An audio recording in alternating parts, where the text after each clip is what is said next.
So I should hit continue, huh? I mean, if you don't mind, appreciate it.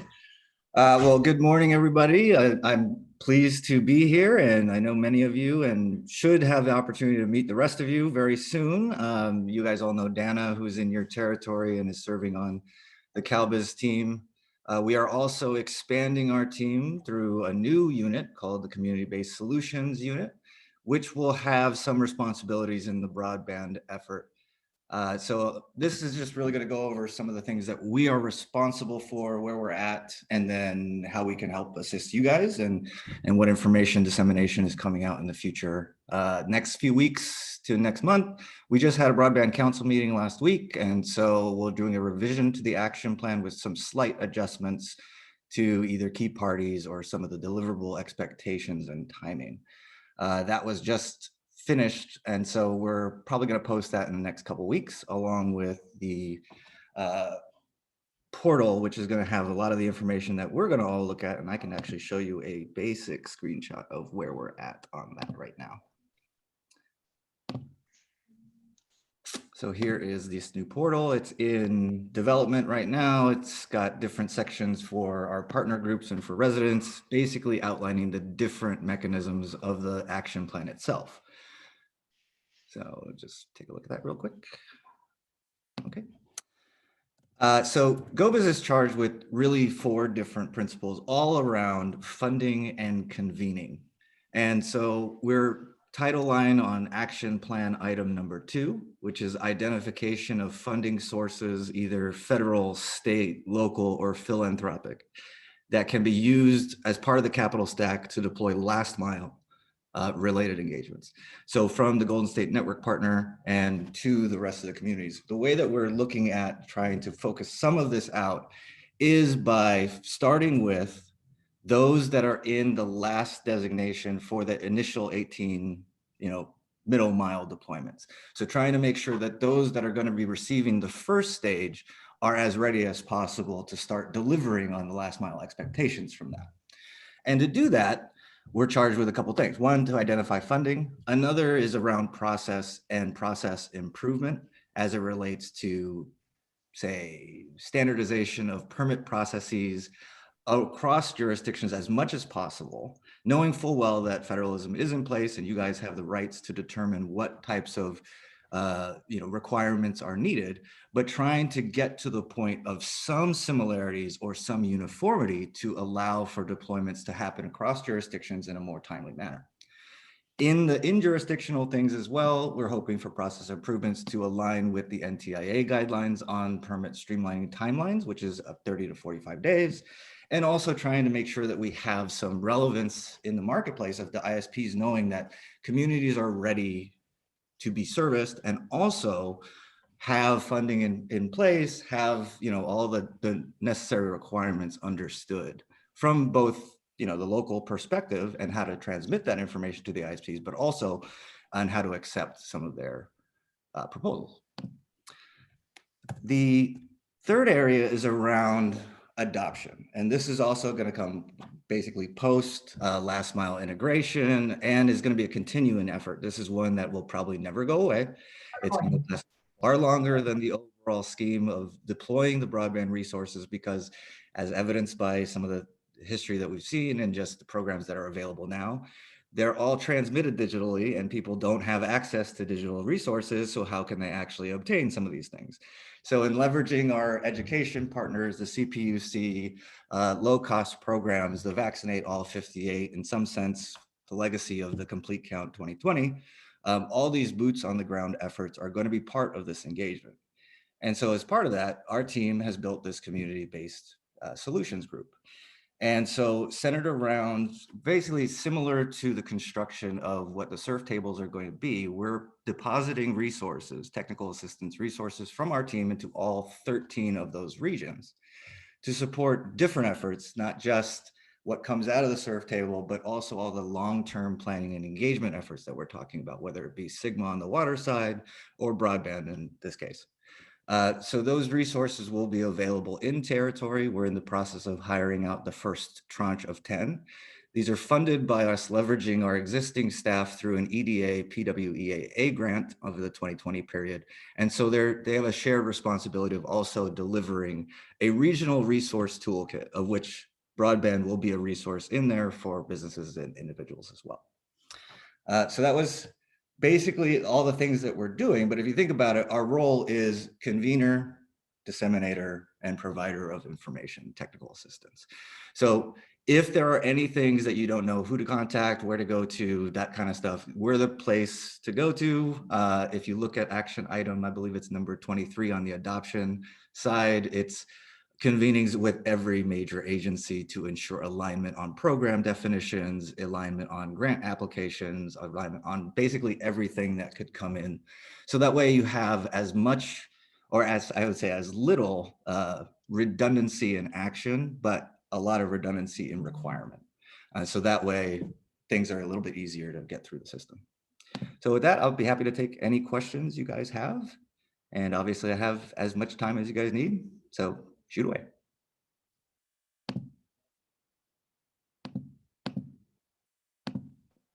Feel free to unmute yourself and go ahead and ask kind of any questions, or if questions come up as we move forward and it's like an afterthought, Dana and I can work together and make sure we get those questions answered.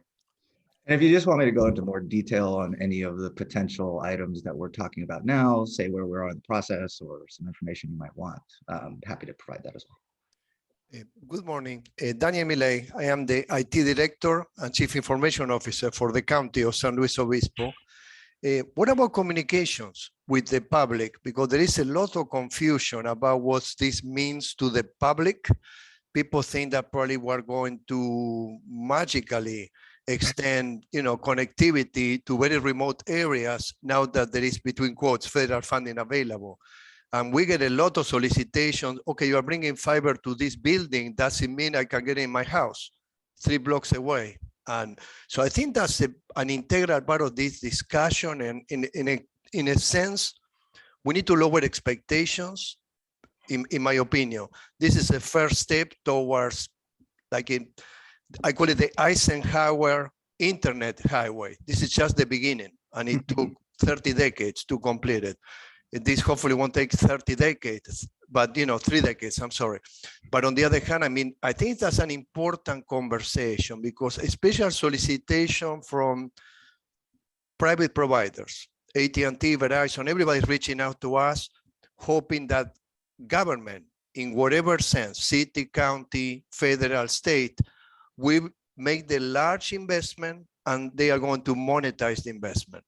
And I think there is a lot of confusion out there that probably, I get too many calls from all these providers asking me, and they don't offer much, to tell you the truth. Also, and just to round up the conversation, nobody wants to share whatever fiber is already available. They keep that secret. And if they want to play the game, they need to share. Truly, and that's a policy thing. I think we all need to agree that they need to share. We can, and our information is public, and we leverage what we have, and we exchange whenever we can strands with private providers for the benefit of the community. But on the other hand, it seems that this is a fresh start. This is ground zero. We need to start all over this discussion. And the ones that they do want to share, they need to be penalized. So, in my opinion, somehow. So, Daniel, I think you're absolutely correct in multiple ways. So first, yes, the data piece is extremely important. It is that black box on their side. It is something that they want to give us, but they want to give us in the sense of what's potentially available, not what's actually available, not what speeds are available. And as part of the action plan, the CPUC has been designated to define those through public input and through ISP subscribe. But I will say that we've had a lot of discussions about how to get good data, and we're finding that the most important thing is to use the people. And so the speed test availability is pretty robust. It's one of those things that we're going to continue to promote and continue to make sure that people understand that the resource is available, and that this is really what's going to give them a good understanding of what capacity could happen in their territory in the future. You're absolutely right. This is a down payment. This is not a full-on, we're going to get everybody connected with the $6 billion. My estimate is about 38 billion. So we know that this is the first round of probably successive multiple rounds of NTIA funding coming down. And that's why I think us shoring up the boots on the ground effort to ensure capabilities are there is going to be just as important as delivering the first set of fibers, right? Ensuring that we're ready for the next tranche and the subsequent tranche, and that the processes are sound. They have been vetted. They have been secured by both the ISPs and by CPUC and by all the mitigating regulatory agencies.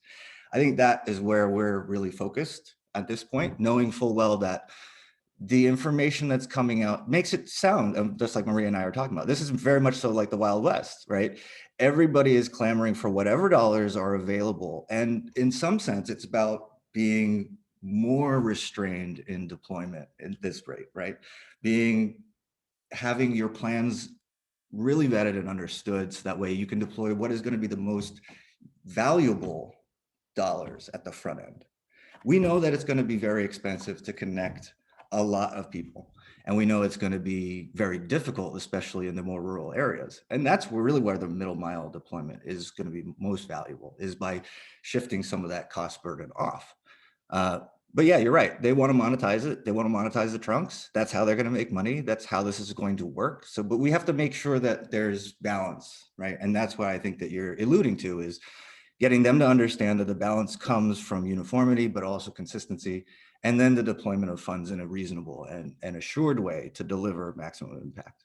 I hope I answered your question. Thank you, Kaina. So two more comments, and then most of the success stories are about flat cities with no mountains and no kind of obstacle, right? And everybody thinks that you can replicate that in a place like Santa Barbara, San Luis Obispo, or in a very rural area with mountains. And then, so I think that's part of that communication piece, has to do also with the obstacles and the cost of removing those obstacles. And finally, back to the economic model to monetize it. Some of the remote areas, unfortunately, are very disadvantaged economically. So unless there is some subsidized access to the internet by government, it will not make any financial sense to any company. Absolutely. Because somebody in New Cuyama or somebody in Creston, they probably won't be able to afford $100, $120 a month. Absolutely. Fee just to access the internet. So all these are kind of, and just, we have been having this conversation now for a long time, right? And I don't think those parameters have changed. I mean, we keep on going unless it's subsidized, unless there is a federal plan to blanket America with access for everybody.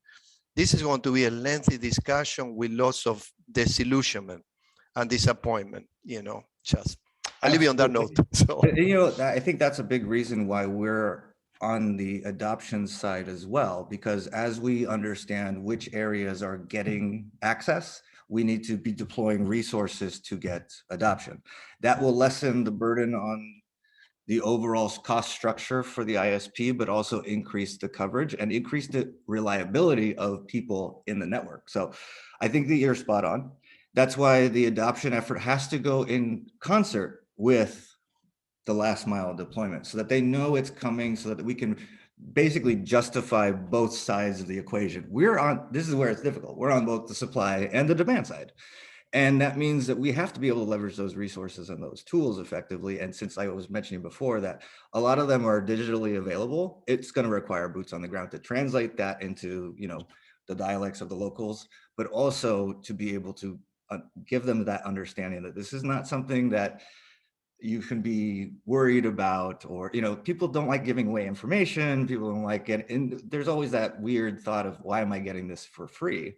And so, yeah, deconstructing all of those issues, deconstructing all the potential problems is part of this long-term effort, especially on adoption.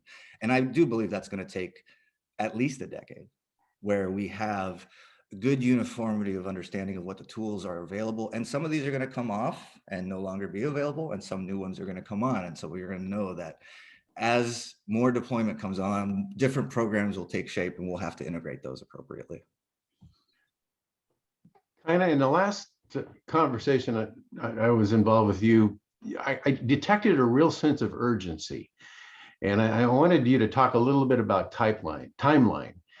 I seem to recall you had certain things you needed to do now. There's certain things you need to do next year, but you only have so many years to do the things you need to do.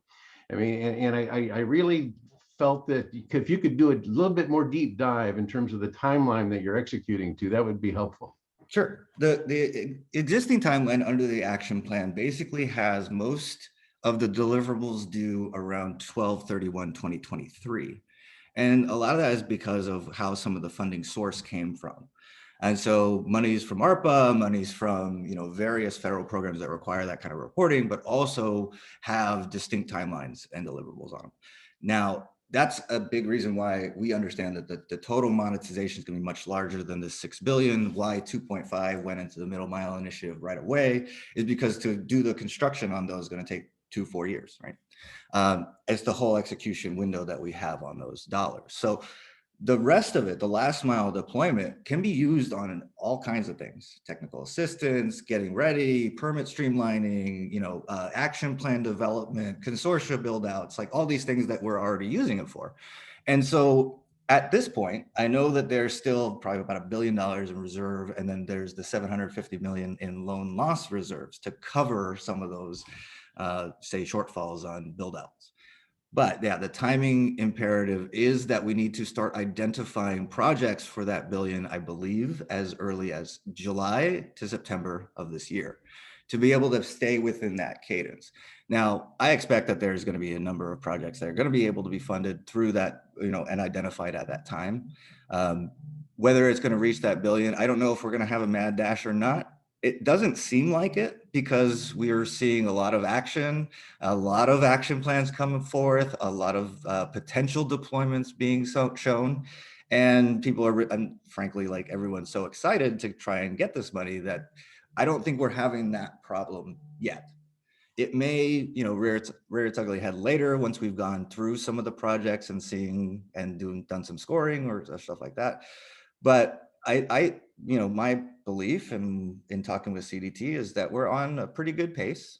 I would have liked our web portal with a lot more of that detailed information to be up already, but we've hit some snags, and we'll hopefully get that up by the end of the month. That will be a tremendous resource on the pregame side of getting what you guys need to have in place and ready to go. But also have some templates or some, things that you can appropriate, right? But it's still reliant on, we can give you as much information, reliant on your side picking it up and moving it along. So I would say that you guys are in the ones that I've talked to you guys, you guys are probably the more organized and forward-looking than some of the others. Los Angeles is also very deep in this, but they've been, getting federal monies from NTIA for about a decade to deploy in some of these areas too. So they have a little bit more of the infrastructure built out. But I'm not concerned necessarily for that last set. And that's another thing where if you guys need help, like let us know. We'll try and find money, technical assistance. We'll try and find people.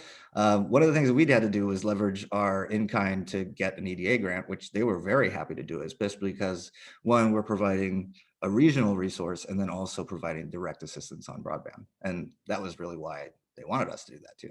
So there's a way for us to leverage our existing staff to obtain additional, directed staff on broadband if needed. And we'll be happy to provide some, support around that too.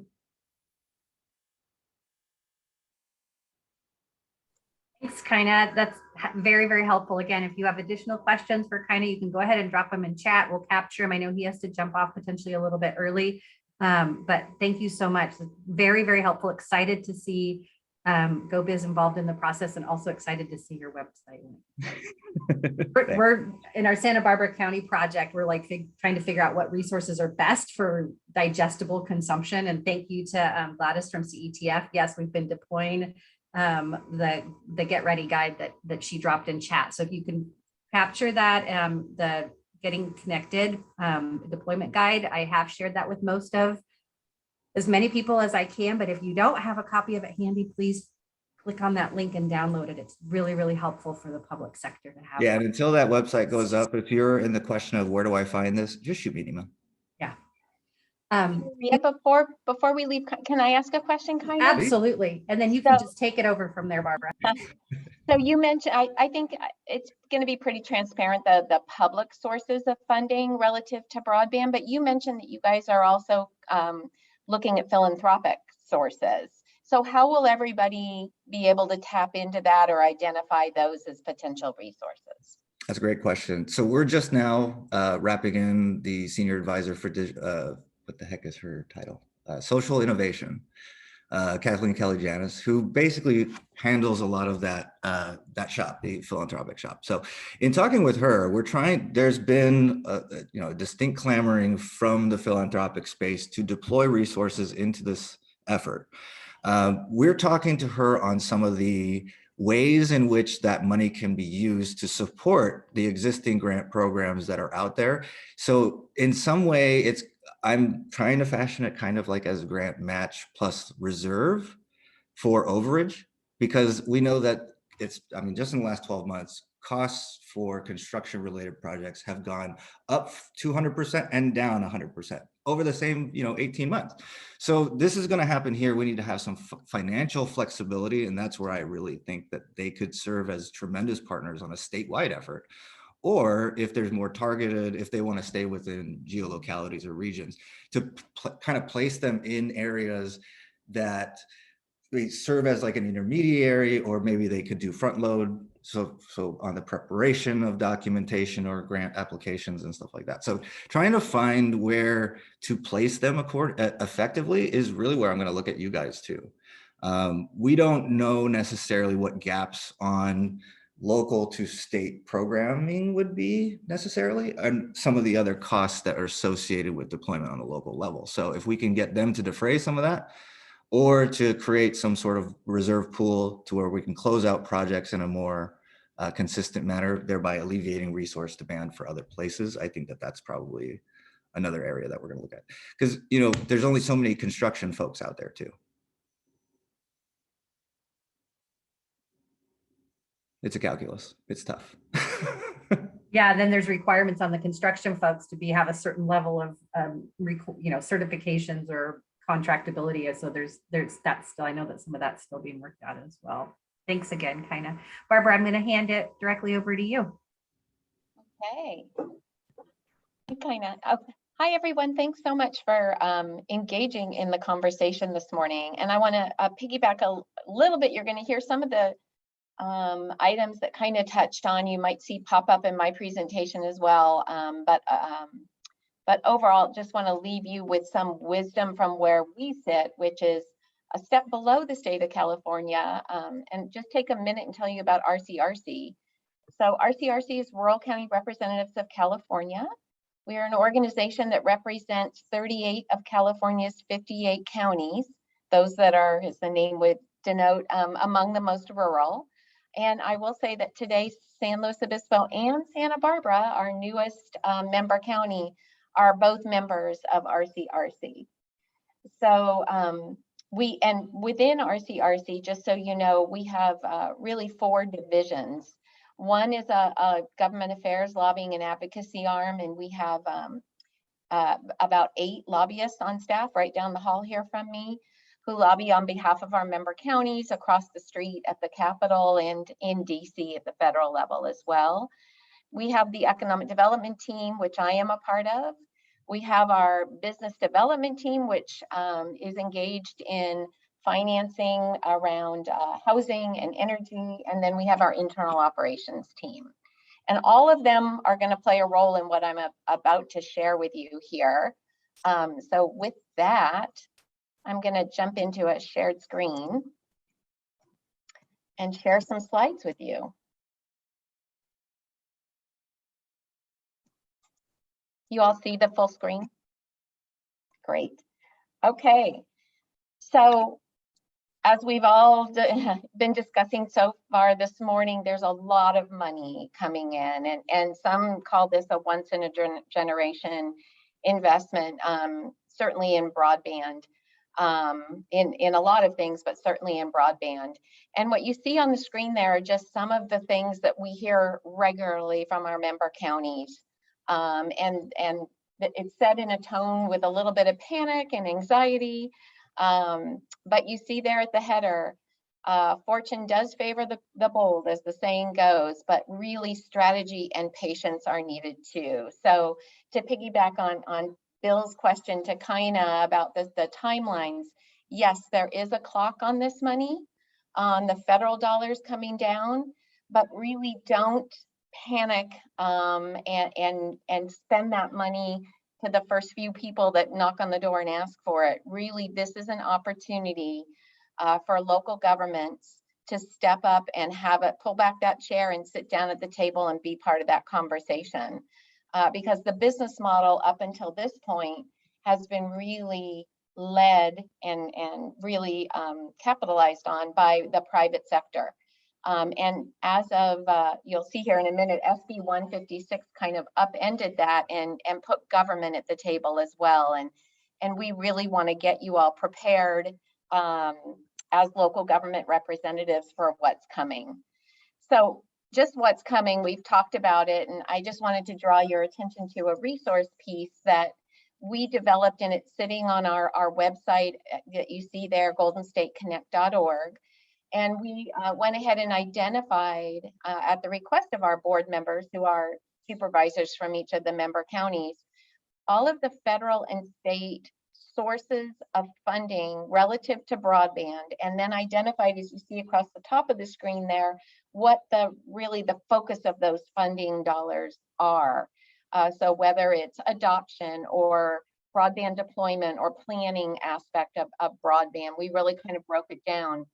And then associated on the website, associated with that document, and that's the first one there at the top that you see I'm referencing, is a partner document that goes into and provides a little more detail about each of the programs that you see on that cover sheet, along with, deadlines and dates and a little bit more information, a little bit more meat, along with links to the program pages.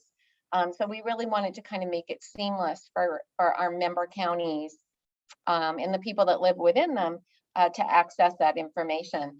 I will tell you the entities and organizations involved in California Broadband, that was the request by one of our board members, just because there's so many players in this space, and it's not meant to be all inclusive. I mean, we could go 3 pages deep on who's involved, but just very, very high level. And then similarly, the glossary of broadband terms. This is a whole new world for many of us, and there's lingo. So we really wanted to provide that as a resource as well, the glossary of terms. So SB 156 that was signed by the governor last July really kind of, it was groundbreaking on many levels. First of all, the dollar amount, just the $6 billion investment in broadband, again, was just historic.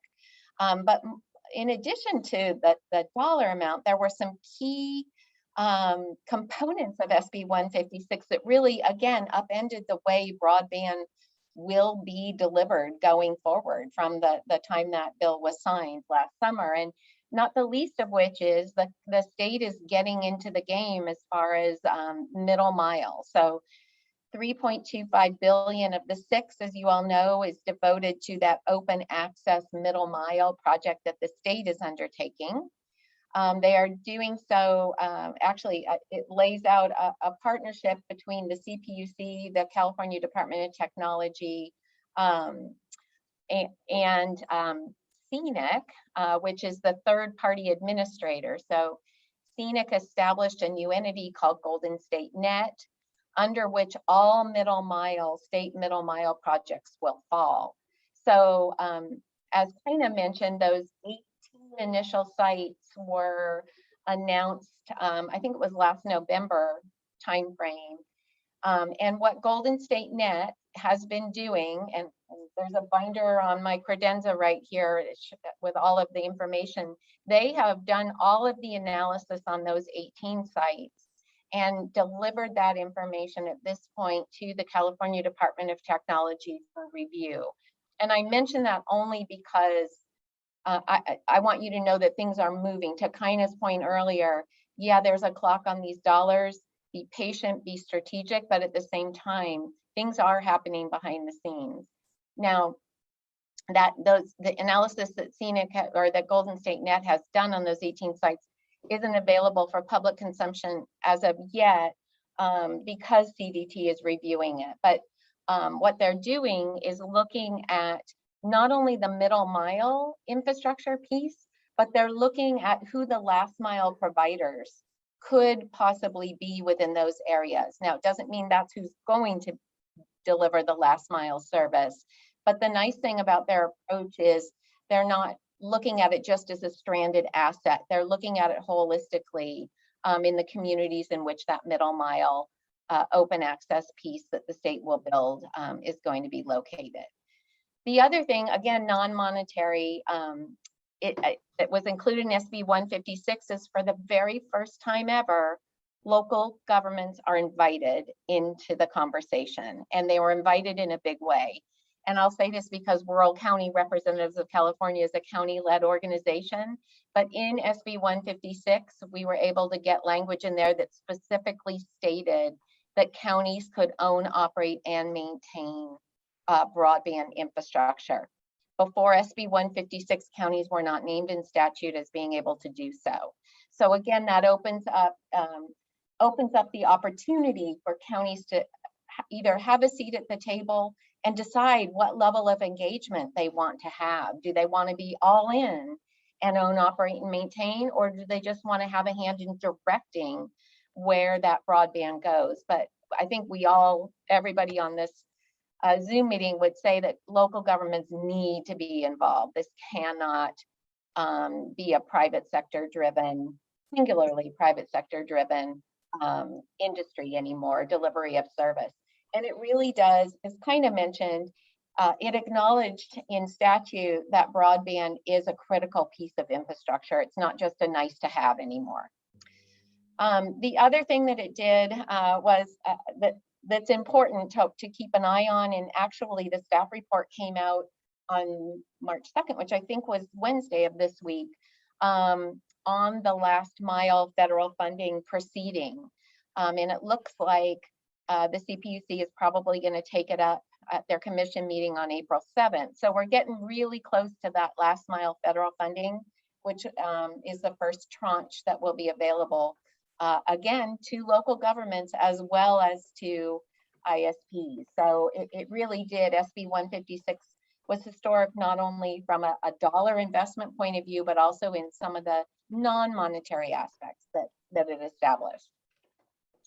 What I've listed there just at the bottom of the slide are some of the bigger, and you all are entrenched in this as I am as well. These are some of the bigger pots of money that are either out there now as USDA Reconnect, which the deadline just got extended for the current round. It was extended from February 22nd to March 7th. The next big one that's making its way through rulemaking within the Treasury Department right now is the National Telecommunication and Information Agency, NTIA pot.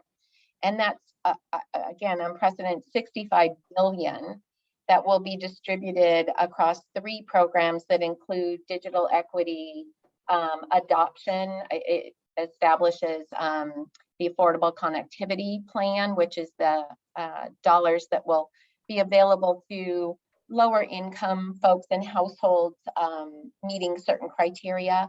And then of that 65 billion, the biggest chunk, 42.5 billion, will be available to states to deploy through the states for service. Again, it's going through rulemaking, but we're anticipating that the focus will remain on unserved and underserved areas. The rural, actually I put rural development, it's Rural Digital Opportunity Fund. So sorry about that. I was in economic development mode when I wrote the slide clearly.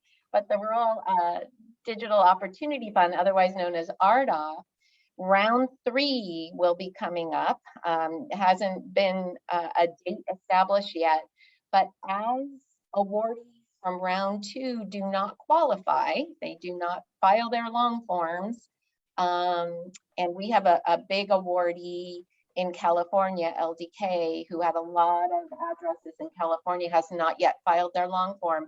It's in all likelihood the dollars that they were conditionally awarded will flow back into round 3 of RDOF.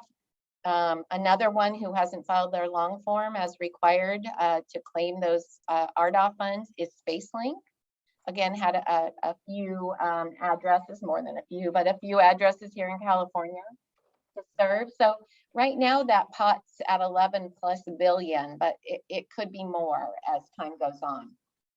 And then the other thing just to keep an eye on, as we do here at RCRC, is right now there's a vacancy at the FCC, and as of yesterday, Gigi Sohn, who was nominated, made it through committee, and now she goes to the Senate for an up-down vote. But the FCC that oversees RDOF and oversees these federal programs, these federal funding programs, is an important body to keep your eye on. So we're watching it for our member counties.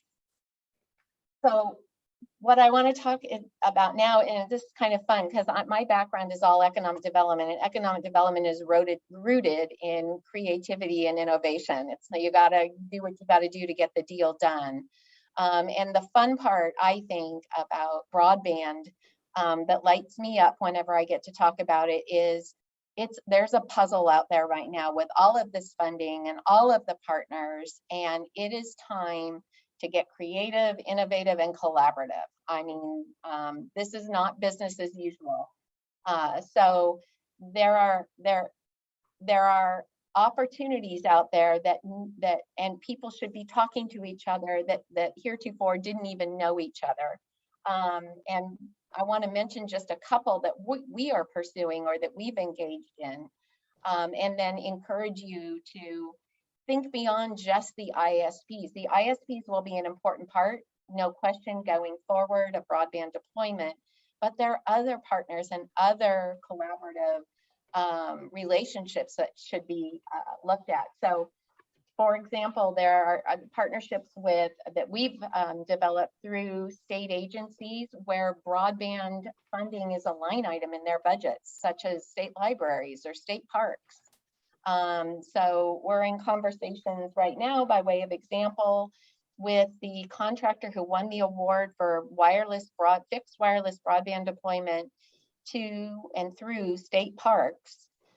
So they'll need to bring fiber right up to the gate of the state park and then deploy a fixed wireless system, which is what State Parks wants to do within the park.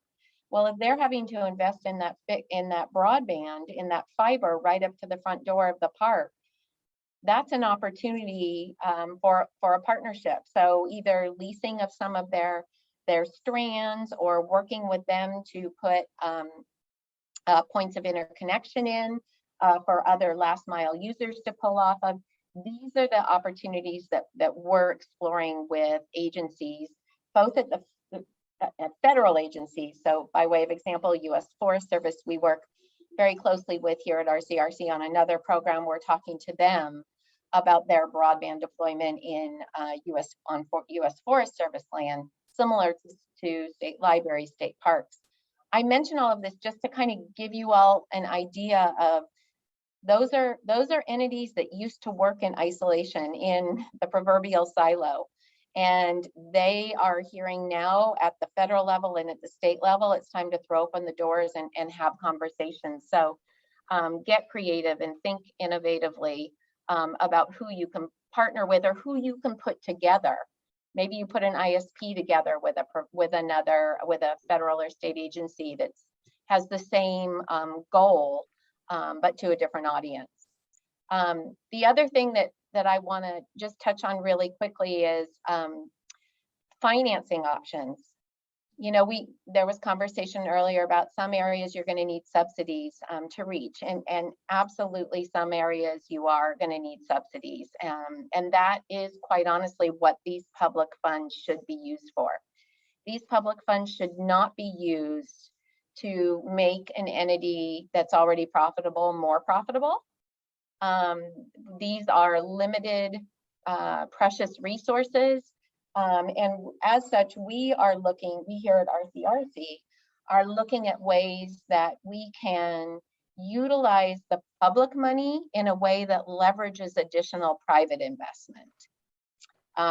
So let me give you an example. In one of our counties, there's a conversation going on with an ISP that has come forward to the county leadership and said, we'd like your support in our attaining public dollars through the CPUC to provide service to this neighborhood.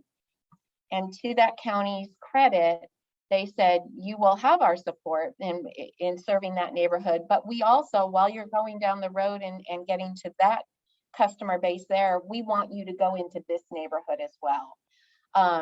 So it's really kind of holding the ISP, the private investor, a little more to account for accomplishing goals, and the primary goal being hitting unserved and underserved areas of the local jurisdictions. There are also a couple, and I'll talk about our model here, but the opportunity for municipal financing using, outside of California, this is very common, using franchise tax revenues or pledges of revenue from homeowners associations to issue tax exempt bonds and thereby deploy broadband infrastructure. So there's some new models. The city of Chico on January 4th approved the establishment of a broadband utility arm of their utilities department. So they are looking at establishing an open access last mile fiber to the address municipal broadband infrastructure system within the city of Chico. We heard that and called the city of Chico and are in conversations. They're very preliminary now about that's great for the city of Chico, but how can we take what you're doing and extend it beyond the city limits and hit that unincorporated area and extend the investment that the city of Chico is making to serve even more people in that area. So again, I just encourage you to be thinking innovatively and creatively. Some of the other things that we're looking at, and again, this will get into a little bit of what we're doing, but as local governments, you know, and I'll speak for RCRC at this point, we have a JPA, a Joint Powers Authority called Golden State Connect. And because it's an arm of government, we have the ability to take advantage of some of the contracts that the state has struck with suppliers of materials. So we haven't done this yet, but one of the things we're going to be looking at is when the state contracts for the purchase of the fiber for their middle mile projects, it could be that we would, if they did a good job negotiating, that we would take advantage of the deal that they have struck by virtue of the fact that we're an arm of government and we have that ability to take advantage of their contracting. Similarly, Nevada County is undertaking a countywide programmatic broadband EIR. And Sonoma County is looking at doing the same thing, just to clear the way and get that permitting piece, to Kina's point, streamlined in advance of any regs that might come from GoBiz's efforts or ability to make more uniform the permitting. That broadband EIR might clear the path and get some impediments out of the way. User adoption programs. I mean, Gladys is on this call, and I bow down to Gladys and her team for what they're doing in adoption and digital equity. So I'll just leave it there. But that's an important piece because adoption pays the bills. People, you got to have people. You got to have customers on your system to pay the bills. And then the last thought I will leave you with on this slide, before I jump into what RCRC is doing under the banner of creative, innovative, and collaborative, is don't be limited by the jurisdictional boundaries of old. So I cannot stress this enough. Cities need to talk to the county, counties need to talk to your towns, special districts need to be in the conversation, COGS. When it comes to broadband, everybody is in play. Don't assume that there isn't an interest from your neighbors. Don't silo. And that goes for, and you guys are proof of it in this call today. Don't be parochial in the sense that, oh, it's just the county of San Luis Obispo or it's just the county of Santa Barbara. Broadband project areas really don't know jurisdictional boundaries, and they shouldn't. It's infrastructure, so it's going to go beyond old time jurisdictional boundaries. So I would just encourage you to get that frame and stay with that frame in your mind. So this is my last slide, so I'm not going to PowerPoint you to death, but I wanted to share with you a little bit about what RCRC is doing under that banner of creativity, innovation, and collaboration. So there, no doubt some of you on this in the Zoom meeting that are familiar with Golden State Connect Authority. So let me take just a second and go back to early January of 2020 in a pre-pandemic world.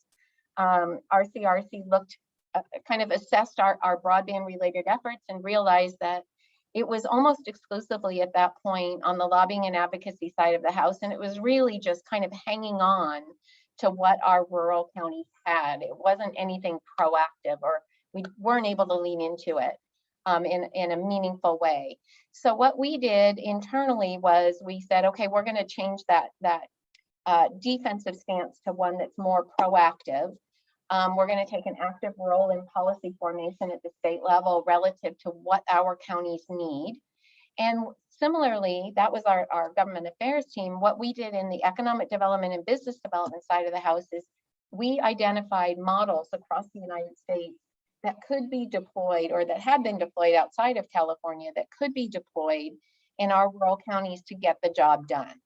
And I will say this, you know, the way that broadband has been deployed up until now has really been, as I said at the top here, led by ISPs, and through no fault of their own. It's really just their business model, which is profit driven. That they were never going to get to all the corners of rural California, rural America, but let alone our concern, which is rural California. So we looked at different models. One that rose very quickly to the top was that of an open access, public benefit, municipal broadband model. Now, keep in mind, this was in January to March pre-COVID. We were looking at open access with, I will say, tremendous support from CPUC and encouragement from the CPUC team.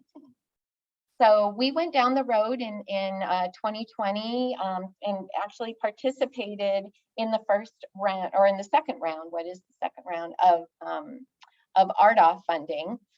We joined a consortium. We identified what areas we were going to bid on. We participated in the auction. We developed a financial model that would work. And I forget what day the auction started. I think it started on October 29th, and we lasted until the Thursday before Thanksgiving. And the reason that we lasted, or that we exited at that point, was that our financial model was built on, and it was a very unique financial model that actually used the RDOF stream, the 10-year stream, as the corpus for a loan loss reserve against which we would bond and bring private investment in to deploy broadband. And it was something that we were working very closely with the FCC on, and with our financial, our outside experts who helped us get it through all the way to a rating agency approved it. We got up to speed very quickly. The reason we exited was, those of you that followed RDOF, it got down to, it starts at a dollar amount and you bid down. It's a reverse auction. So the last entity standing is that who will take the smallest amount. And we had to exit at 60% of clock, or 60% of the total, because our financial model required it. That all being said, we learned so much in that period of time. And I will say today, we're very lucky we didn't get anything, because it's kind of left us footloose and fancy free and able to chart our own path without being hindered by the RDOF requirements. That said, we, in that period of time, we had a new CEO start who came from county government, came from Yolo County as the CAO. lived the fact that areas of Yolo County did not have coverage, as many of us do. And he just said, go for it. Let's see what we can do. So we've brought our board along, and they've been incredibly supportive over the past year and a half, I would say, as we stood up Golden State Connect Authority. And you see there at the bottom of the slide, there are 3 areas of focus that Golden State Connect Authority is working on. And I'm going to pop out of this so I can see all of you and talk to you just about it. But the first one is what we call foundational readiness. And we submitted a grant to the U.S. Department of Commerce Economic Development Administration and invited our member counties to opt into the grant. And then we wrote the grant and submitted it. The purpose of the grant is for the development of countywide broadband strategic plans for each of the 27 counties that opted in. And again, we want to be able to, as much as as valuable as the plan itself will be, it's a piece of information that we can hand to our local government leaders. So again, they can sit at the table from a point of view of being informed about what is in their county, what is needed, what the status is. And we've already touched on the whole mapping situation. So that notwithstanding, the best piece of information that they can have for their county. The second step, the level 2 there, information sharing and capacity building, is really something we're going to set up this year in the form of webinars and a clearinghouse on that goldenstateconnect.org website with shared information. For example, the Nevada County Programmatic EIR document will sit there for people to access and use. We'll bring in, it's our intent to bring in speakers in the broadband area from outside of California and really kind of prompt thought and look at ways that broadband can be delivered and adopted, and how it's equitably distributed from outside of California and new points of view. The third level, which is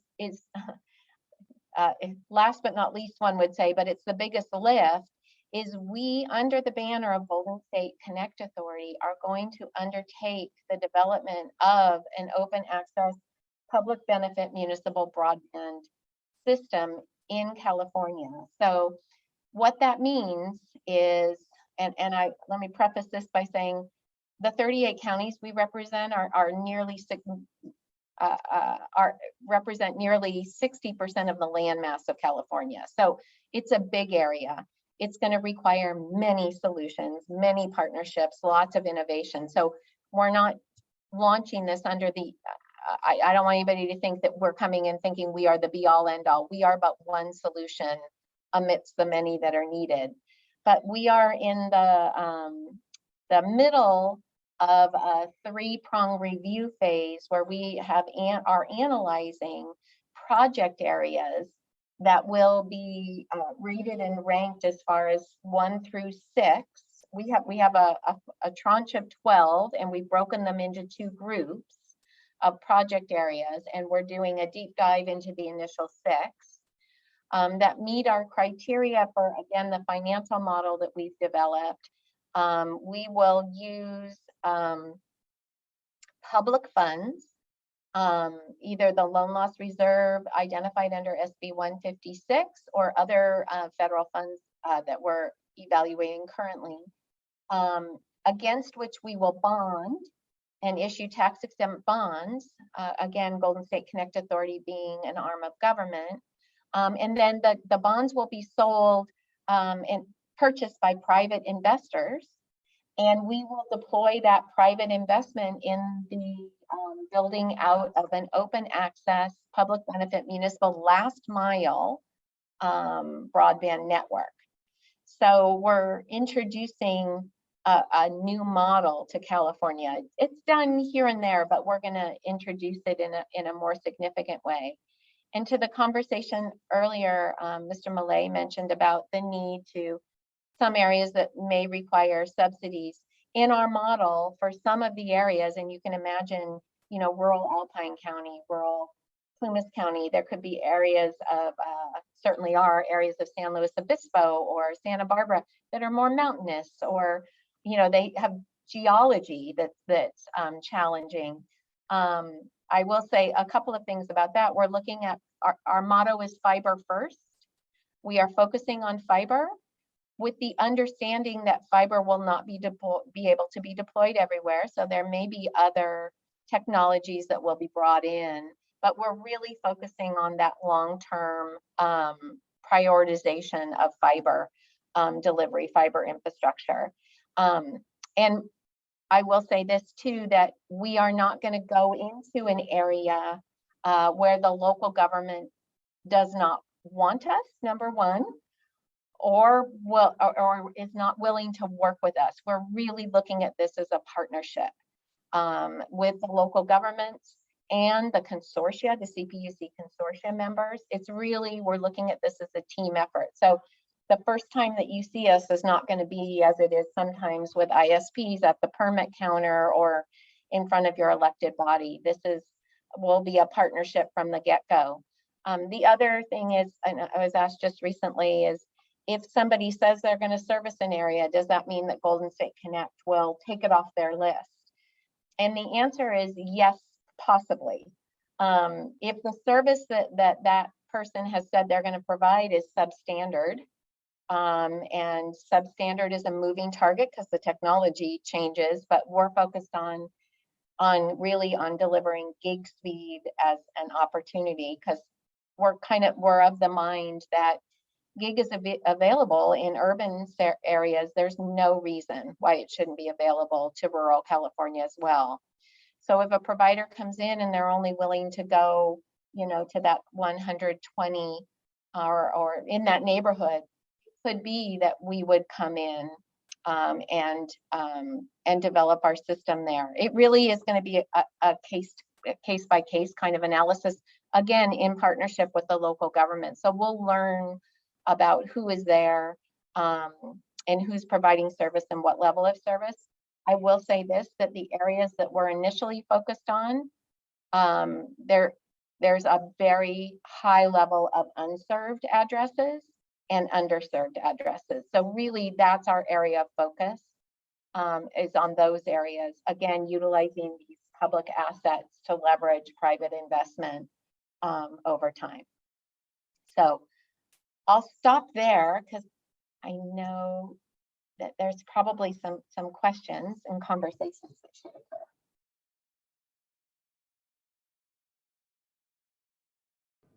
Thank you, Barbara. Feel free to jump in. If we all start talking at once, I'll do sequencing, but feel free to unmute yourself and ask questions.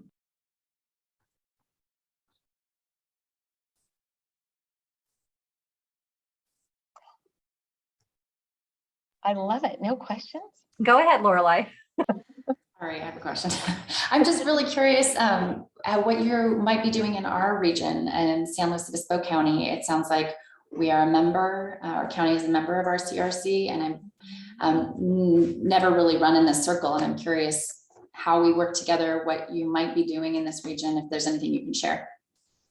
Yeah, so I believe, and I'm maybe looking, I should have known this. Hang on.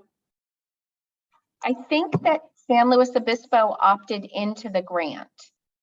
Yes, okay, good. I know Santa Barbara did not, because Santa Barbara just became a member of RCRC on December 9th, and the grant was submitted on September 3rd. So I know in that regard, Lorelei, the San Luis Obispo is in on the grant, and where we are with the grant is it was submitted on September 3rd. It's going through the internal review process at EDA right now, and we literally expect to hear any day on whether we are able to secure the dollars for those strategic plans. The other thing is that website that I pointed to, Golden State Connect, it's a web page, it's a landing page. The website is due to launch next week. So there'll be more information available, and we're going to start putting resources up there. We also have the Golden State Connect Authority board meetings will be listed on that website, and the public, because we're a public entity, and in addition to the fact that we would love it, public is invited to those meetings, and they're virtual. You can Zoom in. And so I would invite you to do that, to follow what we're doing. And then where we are on the deployment of, the open access public benefit municipal network. We haven't said where those 12 sites are intentionally at this point, because I mentioned that this is really going to be a partnership with the local governments involved. And I haven't had all the conversations with the local governments of the first 6 that we're looking at as yet. So I don't want to say where they are before we can have those conversations. But the other thing I would just offer is, or mention, is that our lobbying and advocacy team, our government affairs unit, is a formal party to all the CPUC proceedings. So that's another way that you can and should be engaged, is with Tracy Ryan, who's our broadband staff member, because Stacy participates in the formal comments.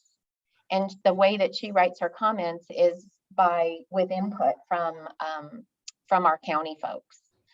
So broadband, it's definitely the CIOs, but anybody can reach out to Tracy and provide comment. Right, and the strategic plans that you mentioned, did you have to, when you submitted, have a detailed scope? Is that something that you know exactly what that would look like? I just want to make sure that all efforts in our region are kind of coordinated and we're all kind of sharing information before anybody runs off in a direction. We have a very broad scope, and I will say we do have a scope. It's not specifically detailed. It'll get more detailed as we write the RFP. But when I say broad scope, that the intent of the broadband strategic plans that we will do is not so much on the policy side, like you should do dig once and you should adopt streamlined permitting. And I think everybody at this point knows that. Our focus is really on how do you operationalize the assets you have, and where do you need assets that can be operationalized. So it really is going to look more, it's going to focus more on the operational aspects of broadband deployment. And Maria and I had a conversation, and I'm aware that, in fact, I pulled down the staff report from the San Luis Obispo Council of Governments, and Santa Barbara, I think too, is doing a broadband strategic plan of sorts. So our commitment is that, we have 27 counties that opted into this grant, and 27 counties at very different levels of sophistication and resource capacity, and down the path toward identifying and operationalizing the assets they have in their county. What we're committed to doing is, when we write the RFP, is building in a portion that clearly states that whatever work is currently underway, that the work funded by the EDA Broadband Strategic Planning Grant would incorporate that to the extent that it's needed within the scope, so that at the end of the day, local jurisdictions are not left with 2 conflicting plans. That's not our intent at all. We just want to make sure that all the information is presented in a coherent, consistent way. The other thing I will say is, those counties that opted in did so by signing an MOU that committed them to forming a local stakeholder, I'll say task force, but it can be called whatever the local government wants. And the reason for that is, when we issue the RFP and engage the consultants, we want the consultants to work with that stakeholder group at the local level. Again, to incorporate the work that's already been done, research that's been done, and then provide input as they develop that operation that's going to be included. So that stakeholder group is another touch point for involvement from the local level. And I will say, it was San Luis Obispo County that signed that MOU, so I would assume that and you all can do whatever you want organizing yourself at the local level, but we would look to San Luis Obispo County to point us to the correct group. Great, thank you so much. Mm-hmm.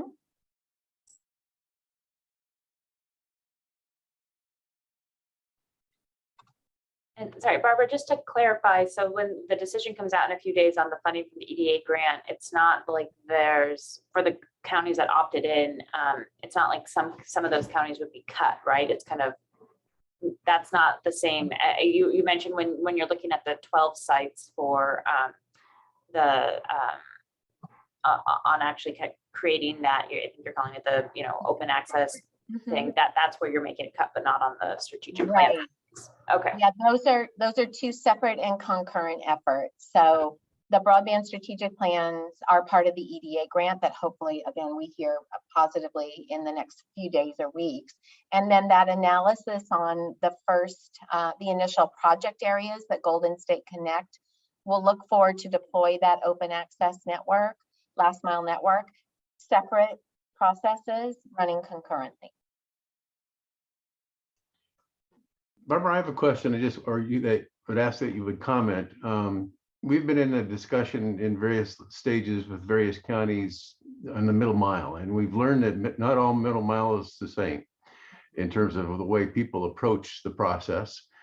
When you have a local regional conversation, you start talking about disaster recovery, you talk about network redundancy, you talk about the need to interconnect communities, public safety, all kinds of things enter into that middle mile conversation. And I don't mean to talk out of school, but when the Caltrans scenic proposal started on the Golden State Network came out, it hasn't necessarily aligned with the local conversations in any way, shape, or form. Clearly those things about interconnecting certain communities and redundancy are not part of that network design. Are you hoping to pick up the slack? Are you hoping to get us more local in terms of where the conversation is going and how that's all going to play? Are you guys one of the original 18? I should know this too, I apologize. Are you one of the original 18 sites that was named? Bill, do you know? In terms of pilot projects? Yeah, hang on one second. Yeah, I think we have one. Is that the Cuyama one, Bill? Yes, I think there's one in Cuyama. Certainly we've gotten some funding from CSF recently on that, but I think it's also been recognized as one of the pilots. But okay. You guys are, San Luis Obispo has a project in there. Yeah. So I know what Louis Fox at Golden State Net and his team at Golden State Net are doing is that, and maybe they haven't done it to all 18 yet, Bill, is they're really kind of, like I said earlier, they're looking not only as the middle mile as a standalone, they're really looking at the communities that it would connect out as a last mile project. So they're looking at it really holistically. And they're building in very robust fiber capacity. And I've seen some of the numbers, and the numbers are big, which makes me very happy, because if you're going to lay that pipe and pull the fiber, let's pull it for the next, so it serves us for the next 50 years. So it could be, and it sounds like maybe they haven't gotten to the San Luis Obispo project yet. You guys are number 13 on the list of 18. So it could be they just haven't gotten to you yet to have that local conversation. I will definitely, so I sit on the Golden State Net board because it's a separate entity, and I'm going to make a note about I'll bring it up with Louis about the tying into the local government and having the conversation about, is it about a capacity issue, Bill, or a connectivity? Well, it's an overall, I think, philosophy of network design. The ability to have multiple access points within communities is key for just sustainability and resiliency. And the original design at the state level was looking at communities of need and connecting the dots, for lack of a better description. And they were single points of failure in going into certain communities. And so I appreciate and recognize what's being done and why they chose to do it. On the other hand, I wouldn't be an advocate as the long-term solution. Yeah.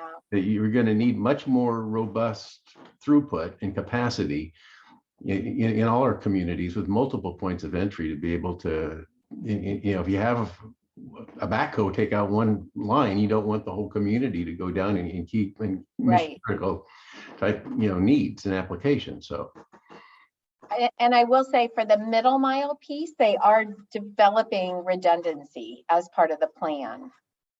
Now, again, Golden State Net submitted this to the California Department of Technology, who engaged a consultant on their own to review the plan. Yeah. So some of what's in this binder that I'm looking at now may change, but right now they actually designed all the middle mile with redundancy, the redundant rings. What we're really hoping for is that there is a local conversation and it's regional, and then it's aligning to the state, and what you're trying to do in the rural areas and what the state's trying to do statewide, somehow or another, they all need to come into alignment. And I'm expecting the local conversation to really pull things together locally. At the same time, we don't want to be cross purposes with the other conversations occurring. Right. I will pass that along.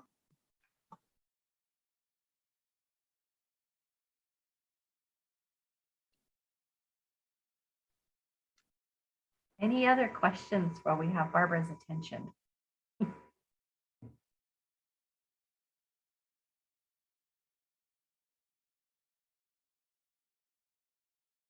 Oh, I don't see anybody else with their hand raised, Barbara. You did such a great job presenting that there's no questions left, or they're going to come later. Actually, I just have one, Maria and Barbara. Okay, yeah. You mentioned that we should be hearing in the next few days about that funding. How will we hear about that? You'll hear from me, and it'll be, and you won't miss it as soon as I know anything. All right. And what the list that I have are, we'll communicate with our board. So in San Luis Obispo, that's John Pashong. Mm-hmm. I'm not certain, and I should know this, but we'll have a board meeting next week, and I'll meet the Santa Barbara board members. So we communicate with our board members, with the county CAOs. Okay. And then I have a broadband list that I put together as I've been working on getting the grant done and on the establishment of the JPA. I've been working with point people in each county, so I have a separate list too. But yeah, and it'll appear in our newsletter, and we will let you know. Okay. Thank you. Mm-hmm.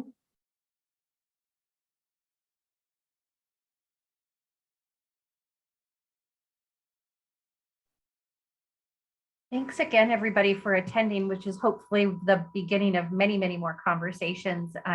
And as Barbara mentioned, we have talked about the fact that Santa Barbara County is working on a broadband strategic plan. And the work efforts really are to make sure that we've got the data to justify where the asks are going to be. And it's totally collaborative with the cities in the county. I keep saying it's the biggest group project I've ever been a part of. And it's really keeping the cities and the jurisdictions engaged is really, really important, because the cities know best about their communities, and being able to really and really hopefully, again, looking at that territory when Bill and I were talking about this, well, a year ago, really looking at that northern Santa Barbara, looking at the border. So northern Santa Barbara, South SLO County, and then northern Ventura and southern Santa Barbara, and really looking at where this broadband infrastructure is going to pass through, and making sure that we've got the data and the alignment within our region. So we'll keep working on that effort. And again, thank you for your time today. If you have any follow-up questions, feel free to reach out to us, and we can pass them along to each other. And Barbara, one of the questions is if we would be able to have a copy of the PowerPoint, and we could either upload it here, or we'll post it on our website, the consortia website, and we can send it out directly to everyone who participated in this call. With the recording, I'll stop recording here shortly. I will also share the recording link for anyone that's interested in watching it again. But we'll probably also post that on our the BCPC website as well. So with that, again, thanks for your time. Feel free to reach out whenever, and we'll just keep the conversation moving. Excited to have the public sector at the table. Thank you.